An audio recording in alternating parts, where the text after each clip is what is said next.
बांग्लादेश तेजी से अपनी कब्र खोद रहा है और हर दिन उसे गहरा भी करता जा रहा है।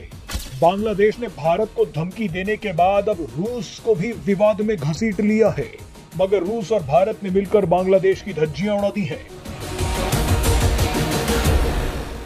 रूस ने दहाड़ लगाकर बांग्लादेश को धोया है, तो वहीं भारत ने कूटनीतिक खामोशी से बांग्लादेश को जबरदस्त झटका दिया है। भारत की खामोशी से पहली बार किसी देश में हंगामा खड़ा हो गया है। इसके बारे में आपको आगे बताएंगे, मगर पहले देखिए कि रूस ने बांग्लादेश को कौन सी धमकी दी है। दरअसल रूस बांग्लादेश का पहला न्यूक्लियर पावर प्लांट बना रहा है। इस प्रोजेक्ट में कुछ भारतीय कंपनियां भी शामिल हैं। इस प्रोजेक्ट का नाम है रूपपुर न्यूक्लियर पावर प्लांट। रूस और भारत के साथ मिलकर ही शेख हसीना ने ये प्रोजेक्ट बांग्लादेश में शुरू करवाया था। रूपपुर प्रोजेक्ट पर जबरदस्त गति से काम चल रहा था, मगर शेख हसीना के तख्ता पलट के बाद प्रोजेक्ट लटकता दिख रहा है। बांग्लादेश के एंटी करप्शन कमीशन ने आरोप लगाया है कि शेख हसीना और उनके बेटे ने इस प्रोजेक्ट में खूब रिश्वत खाई है। ये रिश्वत $5 बिलियन की हो सकती है। ऐसे में इस प्रोजेक्ट पर काम नहीं होना चाहिए और शेख हसीना और उनके बेटे पर मनी लॉन्ड्रिंग का केस दर्ज होना चाहिए। लेकिन आपको बता दें कि शेख हसीना को फंसाने के चक्कर में बांग्लादेश ने अनजाने में रूस पर भी करप्शन का आरोप लगा दिया है। ऐसे में रूपपुर पावर प्लांट बना रही रूस की सरकारी कंपनी रोसाटोम मोहम्मद यूनुस सरकार पर भड़क गई है। रोसाटोम कंपनी ने बयान जारी करते हुए बांग्लादेश के आरोपों का खंडन किया है।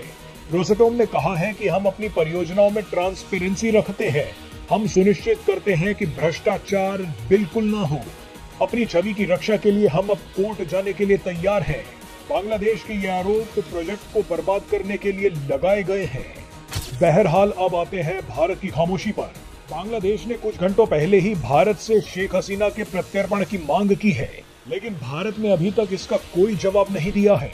वैसे भी भारत जवाब क्यों दे, क्योंकि मोहम्मद यूनुस चुनी हुई सरकार के नेता नहीं है। उन्हें तो तब तक सत्ता में बिठाया गया है जब तक कि बांग्लादेश में चुनाव न हो जाए। ऐसे में भारत सरकार मोहम्मद यूनुस को जवाब देने के लिए बाध्य नहीं है। मगर हद तो तब हो गई जब बांग्लादेश की मोहम्मद यूनुस सरकार इतनी बौखला गई कि उसने अपनी मीडिया में ये बोलना शुरू कर दिया कि भारत हमारी रिक्वेस्ट का जवाब ही नहीं दे रहा, भारत खामोश है।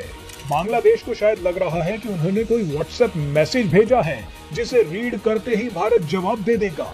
इन बांग्लादेशियों को शायद नहीं पता है कि प्रत्यर्पण की मांग का प्रोसेस क्या होता है। पहले तो जो आरोप लगाए गए हैं उनकी जांच होगी।